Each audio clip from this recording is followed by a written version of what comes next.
तो ये स्क्रीन आपको दिखाई दे रही होगी। और आज हम लोग बात कर लेते हैं कि कैसे कैसे क्या क्या टेस्ट हम लोग कराते हैं। ठीक है। तो एक टेस्ट होता है 2D eco. Right, 2D eco कैसे कराते हैं, क्या क्या इसमें चीजें देखते हैं, है ना। तो 2D इको से पहले बल्कि मैं आपको कोरोनरी एंजियोग्राफी के बारे में बताते हैं। ठीक है, कोरोनरी एंजियोग्राफी नाम से पता चल रहा है। कोरोनरी मतलब हार्ट की जो ब्लड सप्लाई होती कोरोनरी आर्टरी, और एंजियो मतलब ब्लड वेसल। एंजियो मतलब ब्लड वेसल। ठीक है। तो हम इसमें ब्लड वेसल्स को सीधे सीधे देख लेते हैं। कैसे देखते हैं, है ना। तो एक तो ये मिनिमल इन्वेसिव इमेजिंग प्रोसीजर है। इन्वेजन का मतलब कि हमें बहुत ही इन्वेट करना पड़ता है ना। बहुत ज्यादा आपको ओपन नहीं करना पड़ता, जैसे ओपन हार्ट सर्जरी होती है। ठीक है, तो मरीज को इसमें बहुत ज्यादा प्रॉब्लम नहीं होती है। क्यों करते हैं ये? तो ये हम लोग करते हैं to visualize the coronary artery. हम इसमें डायरेक्ट कोरोनरी आर्टरी को विजुलाइज कर लेते हैं। और जब डायरेक्ट विजुलाइज करेंगे तो उससे क्या पता चल जाएगा? To detect blockage. अगर हमने बताया था कि आपको कि कोरोनरी आर्टरी में अगर ब्लॉकेज है, ब्लॉकेज मेनली किस वजह से होता है, मैंने आपको बताया था, एथेरोमा। तो मान लो अगर यहाँ पे एथेरोमा जमा है, ठीक है, कोलेस्ट्रॉल जमा है, तो ये हम लोगों को दिख जाएगा। ठीक है। या किसी और वजह से भी अगर नैरोइंग है तो वो भी दिख जाती है। कैसे करते हैं? तो इसमें मेनली दो चीजों का रोल होता है, एक एक्सरे और दूसरा कंट्रास्ट डाई। तो दो चीजें हम लोग देखते हैं। अब किन किन लोगों में हम लोग कोरोनरी एंजियोग्राफी कराते हैं? तो पहला आपको पता है, सब लोगों को, जो मैंने पहले पढ़ाया था, कि अगर किसी को चेस्ट पेन है और आपको डाउट है कि ये एंजाइना है या suggestive of coronary artery disease, आपको वैसी ही एंजाइना जैसी कोई बीमारी लग रही है। ठीक है। Abnormal stress test or ECG finding. ST elevation या एसटी डिप्रेशन है, जो हम लोगों ने बताया था कि स्ट्रेस टेस्ट करते हैं साइकिल चला के या ट्रेडमिल पे। ठीक है, अगर उसमें ईसीजी एबनॉर्मल आ रहा है तो इसका मतलब कि इसको कुछ ना कुछ कोरोनरी आर्टरी की प्रॉब्लम है। तो उसको पता लगाने के लिए, इसके अलावा अगर किसी को हार्ट अटैक पड़ा है या अनस्टेबल एंजाइना है। अनस्टेबल मैंने बताया था कि वो बाद में क्या होता है, हार्ट अटैक ही पड़ जाता है। तो वहां पे भी हमें एंजियोग्राफी करानी पड़ती है। ठीक है। अब एंजियोग्राफी में हम लोग कैसे करते हैं? अच्छा हाँ, अभी और भी हैं। अगर आपका ये आप उतना मत याद रखो चाहो तो, है ना। ये दो और भी हैं, heart failure with suspected ischemia या बिफोर हार्ट सर्जरी। ठीक है, तो ये भी कराते हैं। अब कैसे करते हैं, आप प्रिपरेशन देख लो। तो मरीज को हम लोग क्या करते हैं सबसे पहले, है ना, ज्यादातर जब भी कोई प्रोसीजर करते हैं तो फास्ट में कर देते हैं। पेशेंट को 6 से घंटे पहले फास्ट कर देंगे। ठीक है, क्योंकि बहुत सारी दवाइयां होती हैं जिनसे वोमिटिंग हो सकती है ना। तो ज्यादातर सर्जरी से पहले मरीज को फास्ट करते हैं। उसका ब्लड टेस्ट करा लेंगे कि कोई एबनॉर्मेलिटी तो नहीं है, ब्लीडिंग से रिलेटेड कोई प्रॉब्लम तो नहीं है ना, कोई इन्फेक्शन वगैरह तो ज्यादा नहीं है। ईसीजी करा लेते हैं, है ना, कि अगर ईसीजी अब नॉर्मल है तभी फिर हम लोग यहाँ पे आते हैं। और मरीज को घबराहट ना हो इसलिए हम लोग क्या करते हैं, माइल्ड सिडेटिव दे देते हैं, है ना, बीटा ब्लॉकर, डाइजीपाम, है ना, इस टाइप की दवाइयां हम लोग दे सकते हैं। इसके बाद क्या होता है ना, इसके आप लोग यूट्यूब पे वीडियो देख लेना। यूट्यूब पे डाल के मैं पढ़ा दे रहा हूँ, इसके बाद आपको सब चीजें समझ में आ जाएंगी। ठीक है। तो और उसका जो है, जो अच्छा आपको लगेगा वो आप ग्रुप पे भी शेयर कर देना। ठीक है, जिससे बाकी बच्चे भी देख लें, जिसको जो अच्छा लगे वो लोग वहां पे ग्रुप पे शेयर कर देना। सेकंड स्टेप होता है, जब ये हमारा मरीज तैयार हो जाता है तो कैथेटर हम लोग एक इंसर्ट करते हैं। और जो कैथेटर होता है ये बड़ा इंपॉर्टेंट है ना, फीमोरल आर्टरी से, या तो पैरों में यानी कि ग्राइन के पास में, और या रिस्ट से रेडियल आर्टरी में। तो यहाँ से एक कैथेटर अंदर डाला जाता है आर्टरी के थ्रू। क्यों डालते हैं? क्योंकि ये धीमे धीमे हम लोग ऊपर करते हैं और ये कोरोनरी आर्टरी तक डायरेक्ट पहुंच जाते हैं। अब आप समझ गए, यानी कि पैरों से कैथेटर डाल के, अब ये कैथेटर जो है हमारा, कैसे कहीं इधर उधर लीक ना कर जाए, कहीं इधर उधर फोड़ फाड़ के ना निकल जाए, गलत जगह ना चला जाए। तो ये गाइडेड होता है। कैसे गाइड होता है? Real time x-ray imaging. वहां पे मशीन पे हम लोग देखते रहते हैं कि ये कहाँ जा रहा है। ठीक है। और उसको देखते देखते हम लोग अंदर कोरोनरी आर्टरी तक पहुंच जाते हैं। ठीक है। इसके बाद हम लोग क्या करते हैं? एक कॉन्ट्रास्ट का इंजेक्शन लगा देते हैं। ठीक है। तो एक contrast die is injected into the coronary artery. तो कोरोनरी आर्टरी में हम लोग एक कॉन्ट्रास्ट डाई का इंजेक्ट कर देते हैं। ठीक है। अब इसके बाद एक्सरे ले लेते हैं। एक्सरे इमेजेस या angiogram capture blood flow and detect any blockage. अब जो आपने डाई डाली है वो सीधे सीधे सारे हार्ट की कोरोनरी आर्टरी में वो वहां पे फैल जाती है। अब कोरोनरी आर्टरी में जब फैलती है तो उसी समय हम लोग पूरे एक्सरे से रिकॉर्ड कर लेते हैं कि ब्लड फ्लो कैसे हो रहा है। तो अगर कोई कोरोनरी आर्टरी ब्लॉक है तो वहां पे आपका ब्लड फ्लो नहीं हो पाएगा। तो उससे हम लोगों को पता चलने लगता है। तो अगर आपकी डाई नॉर्मल सब जगह फ्लो हो रही है, नॉर्मल है, तो इसका मतलब कहीं भी नैरोइंग नहीं है, नो नैरोइंग या नो ब्लॉकेज। ठीक है। अगर आपकी कहीं भी ब्लॉकेज है, थोड़ा बहुत ब्लॉकेज है, ठीक है, माइनर नैरोइंग है, तो माइनर नैरोइंग में हमने पहले भी बताया था कि जब 70% से ऊपर होता है तब दिक्कत होती है। अगर थोड़ा बहुत है तो कोई दिक्कत नहीं है। It can be manage with life style changes, ये मैंने आपको पहले बताए थे। और थोड़ी बहुत मेडिकेशन है ना, वही जो नाइट्रेट्स हैं, बीटा ब्लॉकर हैं, कैल्शियम चैनल ब्लॉकर हैं। ठीक है। लेकिन अगर 70% से ज्यादा ब्लॉकेज है तो इसका मतलब कि अब दिक्कत की बात है। और अगर 70% से ज्यादा है तो हम लोग दो चीजें कर सकते हैं। या तो हमें क्या करनी पड़ेगी? एंजियोप्लास्टी करनी पड़ेगी या बाईपास सर्जरी करनी पड़ेगी।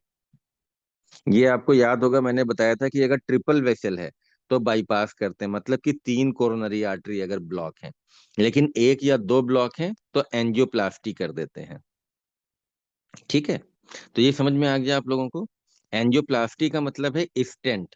और स्टेंट हमने आपको बताया था, है ना, कि कैसे करते हैं। जैसे ये कोरोनरी आर्टरी है तो इसमें स्टेंट ऐसे करके डाल देते हैं। ठीक है। तो ये कोरोनरी आर्टरी को ओपन रखेगा और ये लाइफ टाइम के लिए पड़ा रहता है। ठीक है। प्रोसीजर में ज्यादा कोई ऐसी दिक्कत की बात नहीं होती है। ये सारा जो है प्रोसीजर के बाद मरीज को हम लोग 4 से 6 घंटे के लिए ऑब्जर्वेशन में रखते हैं। ठीक है। कि ठीक ठाक सब कुछ हो गया है, कोई कॉम्प्लिकेशंस तो नहीं हो रहे हैं, कोई रिएक्शन तो नहीं हो रहे हैं। जो डाई डाली है वो डाई शरीर से बाहर कैसे निकलेगी?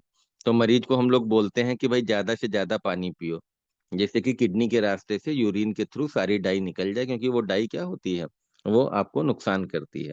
तो हम लोग बोलेंगे कि ज्यादा पानी पी के उसको जितनी जल्दी हो सके उतनी जल्दी बाहर निकाल दिया जाए। और चूंकि एक हमने कैथेटर डाला है आर्टरी से, है ना, प्रोसीजर करा है, तो मरीज को 2-3 दिन के लिए हम लोग बोलते हैं कि कोई हैवी सामान ना उठाए, हैवी लिफ्टिंग ना करे। ठीक है। अब कॉम्प्लिकेशंस क्या हो सकते हैं? तो एक तो आपने डाई डाला है तो क्या हो सकती है? एलर्जिक रिएक्शंस हो सकती हैं, है ना, किसी भी डाई से एलर्जी हो सकती है। फिर आप जब कैथेटर डाल रहे हो तो कैथेटर की वजह से ब्लीडिंग हो सकती है। और अगर वो कैथेटर कहीं इधर उधर और डैमेज करेगा तो अंदर जो है हिमेटोमा बन जाएगा। हिमेटोमा सबको पता होना चाहिए, व्हाट इज द हिमेटोमा? तो haematoma is collection of blood. तो अंदर जो है इनसाइड बॉडी में अगर आपने कहीं पे कुछ इंजरी कर दी है तो हो सकता है अंदर हिमेटोमा हो जाए। फिर आप हार्ट को छेड़ रहे हो, कोरोनरी आर्टरी को छेड़ रहे हो, तो छेड़ोगे तो हार्ट को भी, है ना, दिक्कत हो सकती है। तो एरिदमिया हो सकता है। एरिदमिया सबको पता ही होता है, इरेगुलर हार्ट बीट। ठीक है। इसके अलावा आप डाई डाल रहे हो तो डाई डालने की वजह से आपकी किडनी खराब हो सकती है। और कभी कभी जब वहां पे जो ब्लॉकेज है, ठीक है, अगर वो ब्लॉकेज हमारा छेड़ दिया हमने, है ना, और ये ब्लॉकेज हमारा रप्चर हो गया थोड़ी देर के लिए, ठीक है, तो ये मैंने आपको क्या बताया था कि जैसे ही ये रप्चर होता है वैसे ही क्लॉट फॉर्मेशन स्टार्ट हो जाता है ना। ये पहले हम आपको एक जगह बता चुके हैं कहीं पे। और जब क्लॉट फॉर्मेशन स्टार्ट हो जाएगा तो क्या हो जाएगा? हार्ट अटैक के चांस हो जाएंगे। तो प्रोसीजर करते समय भी हार्ट अटैक पड़ सकता है। ठीक है। तो यही बात यहाँ पे लिखी है। पर ये सब चीजें रेयर होती हैं, है ना, इतना हम वो नहीं है, पर मरीज को बताना जरूरी होता है, क्योंकि अगर आपके 1,000 मरीज में एक मरीज की भी डेथ हो गई तो फिर दिक्कत हो जाएगी। ठीक है, तो ये सबको समझ में आया? फिर से देख लो, ये बहुत आसान प्रोसीजर है। ठीक है, कोरोनरी एंजियोग्राफी तो कैसे करते हैं? दो चीजों की मदद से करते हैं, एक्सरे और डाई। ठीक है, और मिनिमल इन्वेसिव है। मिनिमल इन्वेसिव क्योंकि हमें कोरोनरी आर्टरी तक पहुंचना है। कैसे पहुंचते हैं कोरोनरी आर्टरी तक? तो मैंने आपको बताया कि या तो हाथ के थ्रू या पैर के थ्रू। तो पैरों में फीमोरल आर्टरी से जाएंगे और हाथों में रेडियल आर्टरी के थ्रू जाएंगे। और जब हम लोग वहां पे पहुंच जाते हैं कोरोनरी आर्टरी में, तो वहां पे डाई डाल देते हैं और एक्सरे से हम लोग देख लेते हैं कि कहाँ कहाँ पे ब्लड फ्लो हो रहा है ना। अगर ब्लड फ्लो जो है हमारा ब्लॉकेज है, तो ब्लड फ्लो वहां पे नहीं होगा, वो हमें एक्सरे में दिख जाएगा। और इसके बाद हम लोग देखते हैं कि क्या करना है। 70% से कम है तो हम कुछ नहीं करते हैं। 70% से ज्यादा ब्लॉकेज है तो हमारे पास दो प्रोसीजर है, या तो एंजियोप्लास्टी कर देंगे और या बाईपास कर देंगे। ठीक है, तो एक बार आ जाओ आप लोग चैट सेक्शन में।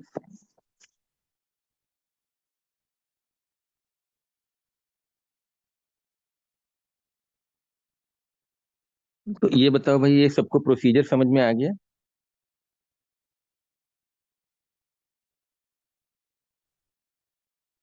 ये मैंने एक रफ आइडिया आपको दिया कि आप कैसे एंजियोग्राफी करते हैं, क्योंकि अगर आपके कोई जानने वाले मरीज की एंजियोग्राफी होनी है तो आपको मोटा मोटा प्रोसीजर पता हो। और कई बार मरीज आपसे पूछ लेते हैं कि क्या होगा इसमें, से क्या करेंगे अंदर ले जाके, है ना। तो आपको एज ए मेडिकल स्टूडेंट मोटी मोटी चीजें पता हो कि क्या करते हैं, क्या प्रिकॉशन रखते हैं, क्या कॉम्प्लिकेशंस हो सकते हैं, कितनी देर का प्रोसीजर है। ठीक है, तो ये मैंने आपको बहुत छोटी सी, एकदम आसान से करके मैंने आपको बता दिया है। कोई क्वेश्चन है तो आप लोग पूछ सकते हो, any question related to this procedure. अगर आपके पास कोई क्वेश्चन है तो आप लोग पूछ सकते हो। यस।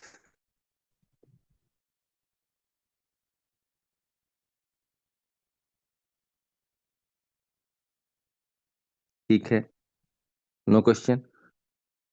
अच्छा, अब बताओ कि हम लोग अगर ट्रिपल वेसल ब्लॉक है, तीन कोरोनरी आर्टरी हमारी ब्लॉक है, तो कौन सा प्रोसीजर करेंगे?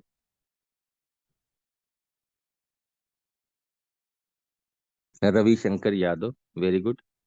CABG, bypass surgery, coronary artery bypass, very good. अगर ट्रिपल वेसल ब्लॉक है तो हम लोग CABG करते हैं। एक या दो ब्लॉक हैं तो क्या करते हैं? PCI। ठीक है, स्टेंट डाल देते हैं, स्टेंट डाल देते हैं। ठीक है, तो चलो देखते हैं आगे का भी फटाफट। पहले मैं आपको बता देता हूँ सारी चीजें।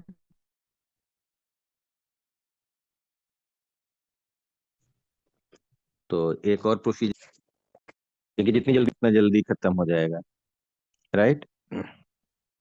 अब आप देखो, अल्टरनेटिव टू कोरोनरी एंजियोग्राफी। अगर कोई कोरोनरी एंजियोग्राफी नहीं कराना चाहता है, डर रहा है, तो हमारे पास क्या अल्टरनेटिव है? तो हमारे पास जो सबसे अच्छा अल्टरनेटिव है वो है CT कोरोनरी एंजियोग्राफी। ये नॉन इन्वेसिव होता है। इसकी ये खास बात है, ये कैसा है? नॉन इन्वेसिव है। तो कैसे करते हैं और देख लें। तो coronary angioplasty, PCI and stenting. ठीक है।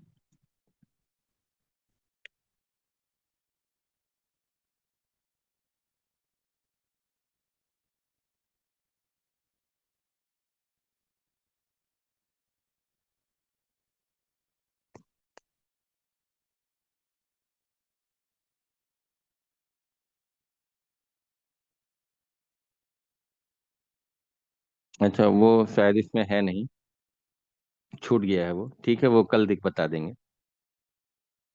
तो चलो अभी हम लोग ये देख लेते हैं कोरोनरी एंजियोप्लास्टी क्या होता है ना। PCI, PCI कोरोन PCI क्या होता है?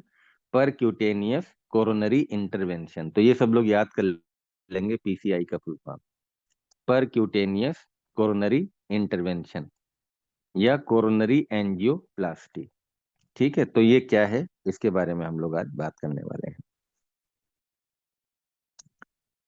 तो ये भी जो है मिनिमल इन्वेसिव प्रोसीजर है, इसमें भी बहुत ज्यादा दिक्कत नहीं है, मरीज को बहुत ज्यादा काट पीट हम लोग नहीं करते हैं।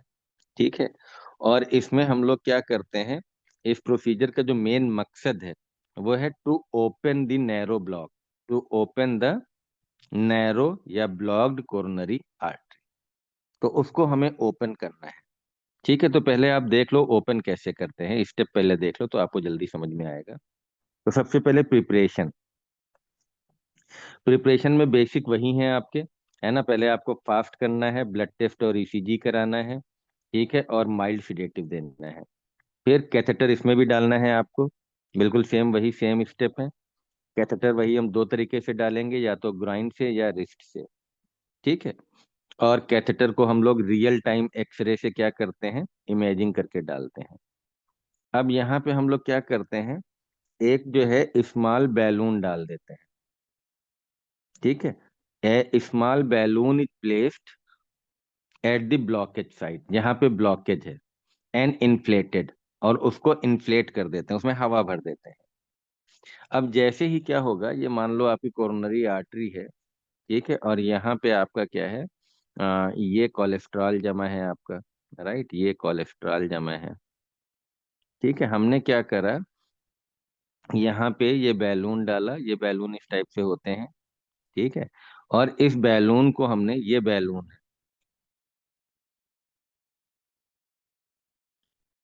और इसको हमने क्या कर दिया, इन्फ्लेट कर दिया। अब जब हम लोग इसको इन्फ्लेट कर देंगे तो क्या होगा, है ना, तो क्या होगा, ये एकदम जो है इससे चिपक जाएगा। ठीक है, अब ये बैलून आपका फूल गया।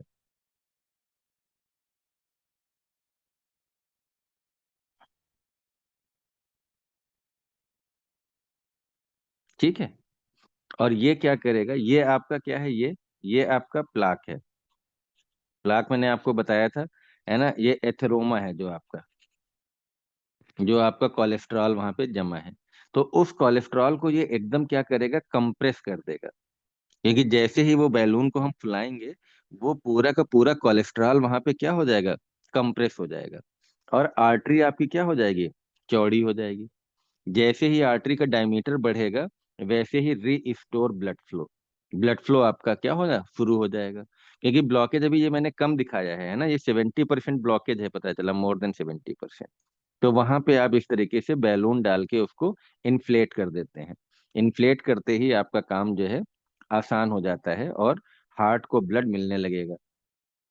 अगला काम क्या करते हैं, अगर जो है 70% से ज्यादा ब्लॉक है, तो हमें क्या करना है, स्टेंट डालना है।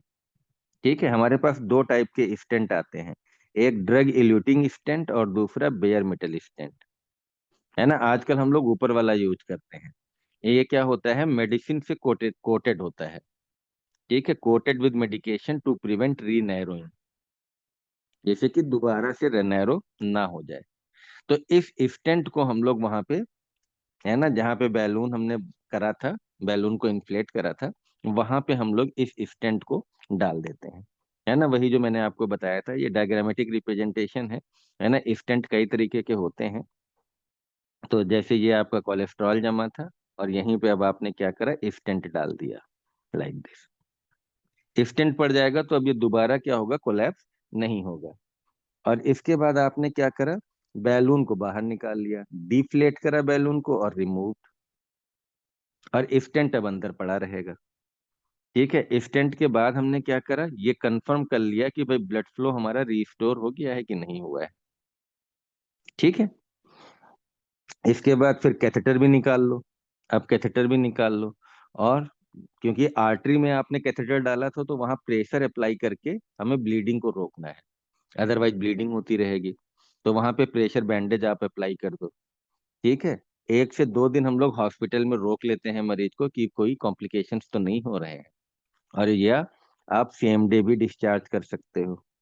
ठीक है, अब आप देखो यहाँ पे एक दिक्कत क्या आती है, कि जब ये स्टेंट पड़ जाता है, ये मैंने आपको पिछली बार बताया था, जब स्टेंट पड़ जाता है तो इससे क्या होता है, ब्लड क्लॉट का रिस्क बढ़ जाता है। तो increase risk of blood clot. क्योंकि अब आपकी एंडोथीलियम नहीं है, आपने बाहर से कोई वो डाल दिया है मेटल। अब मेटल में मेडिसिन मेडिसिन हम लोग मेडिकेटेड होते हैं, लेकिन फिर भी उतने इफेक्टिव नहीं होते हैं। तो यहाँ जो सबसे इम्पोर्टेंट बात है कि एक बार अगर स्टेंट पड़ गया तो फिर आपको लाइफ टाइम के लिए ब्लड थिनर खाने पड़ते हैं। Life time blood thinner. Blood thinner का मतलब है कि खून को, क्लॉट को ना जमने दे। और मैंने आपको बताया था एस्पिरिन प्लस क्लोपिडोग्रेल।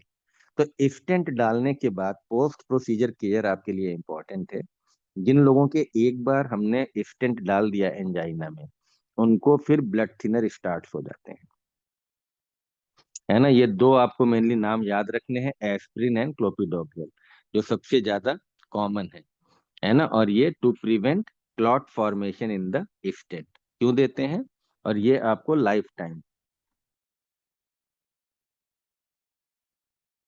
इसके अलावा अब मैं आपको पहले पढ़ा चुका हूं कि कोलेस्ट्रॉल अब आपको जमा नहीं करना है, तो स्मोकिंग छोड़नी है, हेल्दी डाइट खानी है। वो डाइट के बारे में मैंने बताया था जब एलडीएल पढ़ा रहे थे।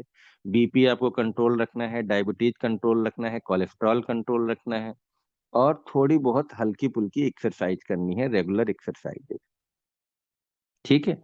और रेगुलर आपको फॉलो अप भी अपना डॉक्टर से कराना पड़ेगा कि स्टेंट आपका प्रॉपर फंक्शनिंग है कि नहीं है, कुछ गड़बड़ तो नहीं हो रही है। ईसीजी हम लोग बीच बीच में कराते रहते हैं। ठीक है। तो आपको समझ में आ गया। अब स्टेंट में क्या क्या रिस्क और कॉम्प्लिकेशंस हैं। तो कभी कभी स्टेंट भी हमारा क्या होता है, री स्टेनोसिस या री नैरोइंग। तो अब आपने स्टेंट डाला, लेकिन हो सकता है धीमे धीमे वहां पे फिर से क्लॉट जम जाए। ठीक है। दूसरा क्या होता है कि अगर मरीज ने, अगर एंटी प्लेटलेट मेडिकेशन स्टॉप कर दिया, एंटी प्लेटलेट आपकी वही है दोनों, एस्पिरिन एंड क्लोपिडोग्रेल, अगर मरीज ने स्टॉप कर दिया, ठीक है, तो दिक्कत हो सकती है, और मरीज को हार्ट अटैक पड़ सकता है। क्योंकि ये क्लॉट को रोक रही थी, बनने नहीं दे रही थी। तो इस दवा को रोकने के बाद अगर मरीज ने 2-4 महीने दवा नहीं खाई, रोक दी अचानक से, तो दिक्कत हो सकती है। तीसरा जो सब में है कि इंसर्शन साइट पे क्या हो सकती है, ब्लीडिंग हो सकती है, हेमाटोमा हो सकता है। डाई डाली जा रही है तो एलर्जिक रिएक्शन हो सकती है, और डाई की वजह से क्या होगा, किडनी डैमेज हो सकता है। ठीक ठीक है। तो ये भी समझ में आ गया होगा आपको, स्टेंट का समझ में आ गया सबको, राइट। तो लगभग मिलता जुलता है ना। बस यहाँ पे क्या है कि आपने बैलून, पहले बैलून से कंप्रेस करके स्टेंट डाल देते हैं, और स्टेंट डालने के बाद एस्पिरिन प्लस क्लोपिडोग्रेल, राइट। तो एक बार फिर से चैट सेक्शन में आ जा।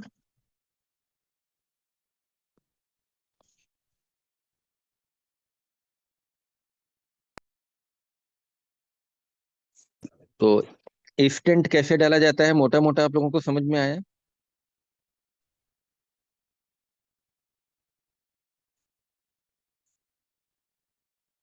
Very good. स्टेंट डालने के बाद कौन सी मेडिसिन आपको लाइफ टाइम खानी होती है।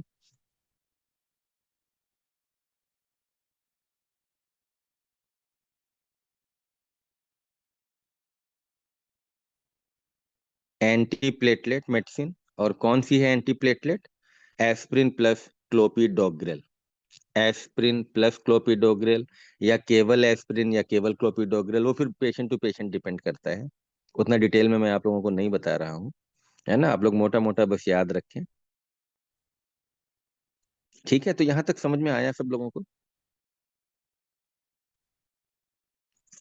इसी को बोलते हैं पीसीआई, पर cutaneous coronary intervention.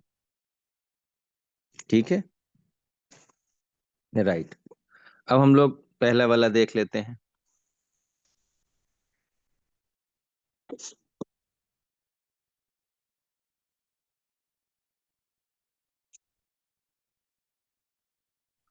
2D eco.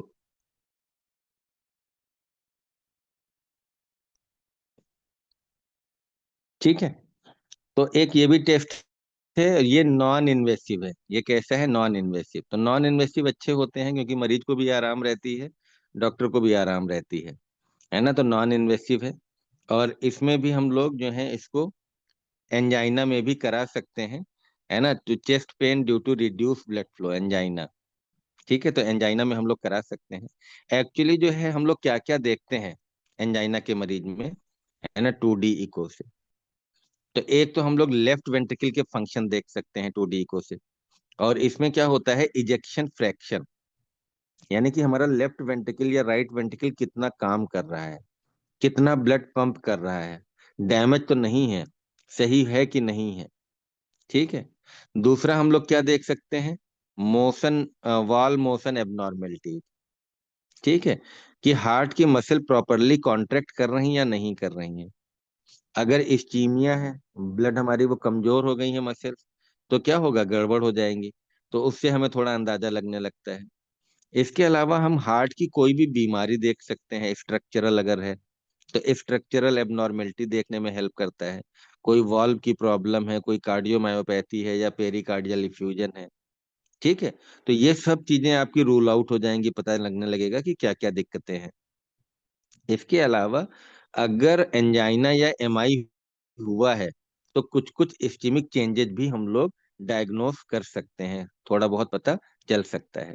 तो डायरेक्टली नहीं पता चलता है, कैन नॉट डायरेक्टली डायग्नोस, है ना, लेकिन जो हमारा वॉल मोशन एबनॉर्मेलिटीज है उससे थोड़ा बहुत अंदाजा लग जाता है। ठीक है।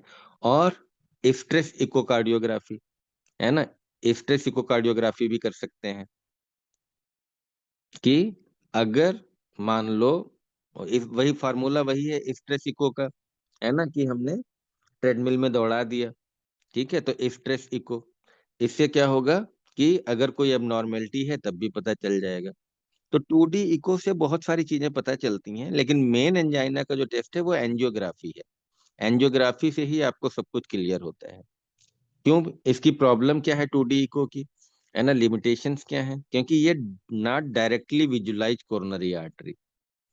अब तुमको ये लाइन समझ में आ गई होगी, इसलिए मैंने इसको बाद में बताया।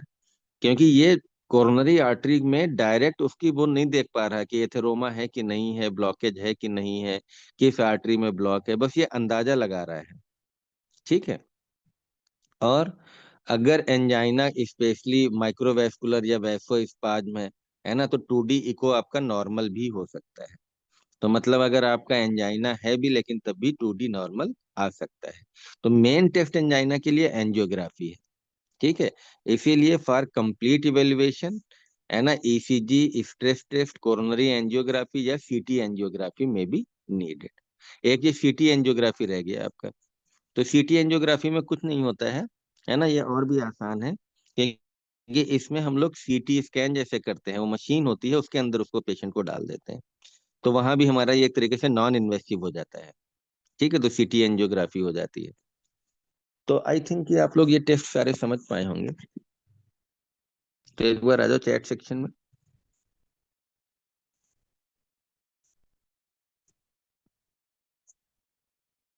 नॉर्मल इजेक्शन फ्रैक्शन कितना होना चाहिए, शशिकांत यादव ने बताया 67%। ठीक है। तो इजेक्शन फ्रैक्शन यार इसमें देखो 70 ml ब्लड आता है और 70 ml में से जो है 120 ml में से 70 ml निकल जाता है, तो कितना फ्रैक्शन हो गया लगभग। आई थिंक कि यही कुछ 67 या 65 के आसपास ही होगा, या 70% होगा। ठीक है, एग्जैक्टली मुझे याद नहीं है पर कुछ ऐसे ही होता है ना, 70%, क्योंकि ब्लड निकल जाता है इजेक्शन फ्रैक्शन। कैलकुलेट करना पड़ेगा। ठीक है। तो रेंज इसकी ज्यादा होती है। तो बाकी चीजें आप लोगों को समझ में आ गई, 2D इको का क्या रोल है, और आपका ये एंजियोग्राफी कैसे करते हैं, स्टेंट कैसे डालते हैं। क्लियर है सबको। तो अभी आप लोग ना एक YouTube में छोटे छोटे देख लेना, 2-2 मिनट की अगर आपको कहीं वीडियो मिल जाए, और उनको उस पर शेयर कर देना ग्रुप पे। राइट। तो आपको बेसिक आइडिया रहे जिससे, बाकी बातें हम लोग फिर और कल करेंगे। ठीक है, तो कल ट्रीटमेंट के बारे में थोड़ा सा मैं आपको बता दूंगा, है ना, एग्जैक्ट ट्रीटमेंट कैसे करते हैं। बाकी सब लोगों ने ये प्री लोड आफ्टर लोड ये सब समझ लिया था जो मैंने लेक्चर शेयर करे थे आप लोगों को। यस। कौन बताएगा what is the preload, mic on करके मैं पूछ सकता हूँ। प्रीलोड अगर किसी को समझ में आया हो तो कोई बता सकता है, what is the preload? Diastole क्या होता है, what is the diastole?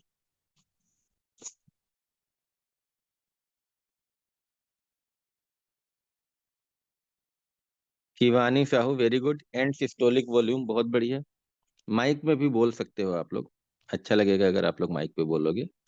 Mic on कर सकते हो।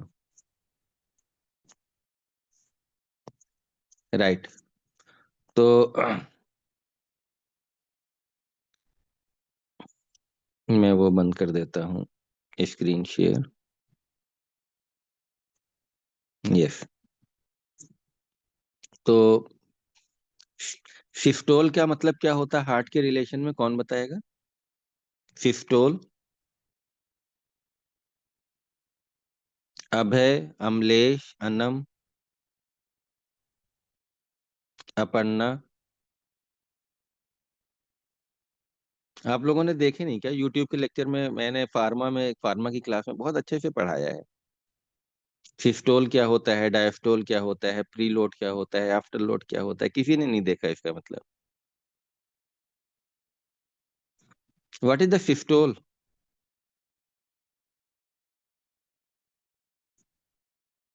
सब लोग यहाँ पे बता रहे हैं।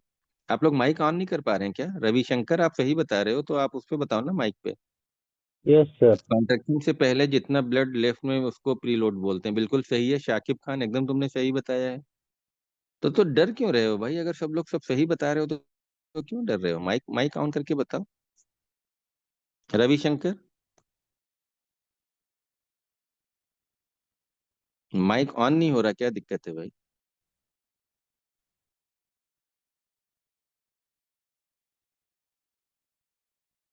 यस, ऑन कर दिया मैंने, बताओ रविशंकर। Yes sir. हाँ, क्या होता है? सर सिस्टोल मतलब? सिस्टोल मतलब कॉन्ट्रैक्शन सर। कॉन्ट्रैक्शन। तो जब हार्ट की मसल हमारी कॉन्ट्रैक्ट करती हैं तो उससे ब्लड पंप होता है। इसी प्रोसेस को हम लोग सिस्टोल बोलते हैं, इसमें क्या घबराने की बात है? और डायस्टोल का मतलब क्या होता है? रिलैक्सेशन। रिलैक्सेशन। रिलैक्सेशन का मतलब कि जो लेफ्ट वेंट्रिकल है, राइट वेंट्रिकल है ना, इनकी मसल्स रिलैक्स करती हैं। तो भाई एक बार हार्ट अगर पिचकेगा तो दोबारा फूलेगा भी। तो उस समय ब्लड की फिलिंग होती है। जिस समय हार्ट कांटेक्ट करता है उसमें सारा ब्लड निकल जाता है, और जिस समय जो है रिलैक्स करता है उसमें उसमें फिलिंग होती है। ठीक है। एंड सॉरी, प्री लोड और आफ्टर लोड, कौन बताएगा? प्री लोड या आफ्टर लोड?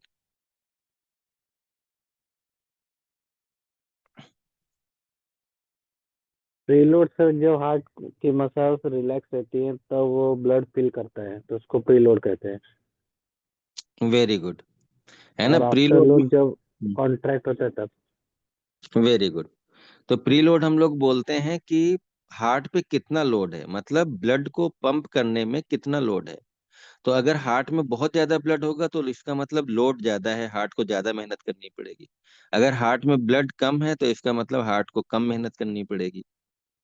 तो आपका डिपेंड करता है एंड डायस्टोलिक वॉल्यूम कितना है। अगर एंड डायस्टोलिक वॉल्यूम बहुत ज्यादा है तो प्रीलोड बहुत ज्यादा हो जाएगा। अगर एंड डायस्टोलिक वॉल्यूम कम है तो प्रीलोड कम हो जाएगा। तो ये आप लोग ना, ये फार्मा वाले लेक्चर आप लोग एक बार देखो, ठीक है? तो एक बार आप लोग वो फिर से देख लेना, और उसके आगे के भी मैं 2-3 लेक्चर शेयर कर दूंगा, जिसमें सारी दवाइयों की डिटेल्स हमने खूब समझाई हैं बहुत अच्छे से। तो आप लोग थोड़ा सा उस टाइम को यूटिलाइज करो, है ना? तभी आप देखो, अगर थोड़ा आपको पढ़ने में टाइम लगेगा पर आपको एक बार समझ में आ जाएगा तो आप भूल नहीं पाओगे। अदरवाइज मैं पढ़ा दूंगा, आपको मजा आएगा, लेकिन उसके बाद महीने भर बाद आप सब गायब हो जाएगा, याद नहीं रहेगा आपको। ठीक है? तो आप लोग वो लेक्चर जरूर देखो, फार्मा वाले लेक्चर आपको हर हाल पे देखने ही देखने हैं। उसके बिना आपका अधूरा रह जाएगा। और अगर मैं पूरा पढ़ाऊंगा तो मेडिसिन खत्म नहीं होगी आपकी। ठीक है? तो take the support from that lecture. Okay. तो bye bye, good night, good night to all.